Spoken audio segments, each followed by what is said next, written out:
အားလုံးပဲမင်္ဂလာပါကျွန်တော်ဒီနေ့ပြောပြပေးမယ့်အကြောင်းအရာကတော့ DC RAM ဂလိုးတယ်လို့ပြောရင်ချက်ချင်းမယုံလိုက်နဲ့ဗီဒီယိုကိုအဆုံးထိကြည့်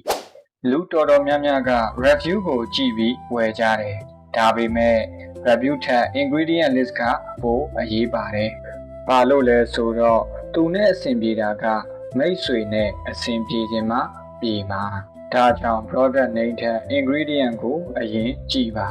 ဥပမာ900 ဆိုရင်အဆီပြန်တာနဲ့ skin tone ကိုကူညီတယ်။ salicylic acid ဆိုရင်ဝက်ချန်ထွက်လွယ်တဲ့ skin အတွက်အသုံးများတယ်။ hyaluronic acid ဆိုရင်ရေဓာတ်ဖြည့်ပေးဖို့သုံးကြတယ်။ဒါကြောင့်ဂလိုးတယ်ဆိုတဲ့ review ကိုမကြည့်ခင်နောက်ကျောက ingredient list ကိုအရင်ဖတ်ကြည့်ပါ။မိတ်ဆွေတို့ skin care ဝယ်တဲ့အခါ product name ကိုကြည့်ပြီးဝယ်တာလားဒါမှမဟုတ် ingredient ကြည့်ပြီးဝယ်တာလား comment မှာပြောပြခဲ့ပါဦး။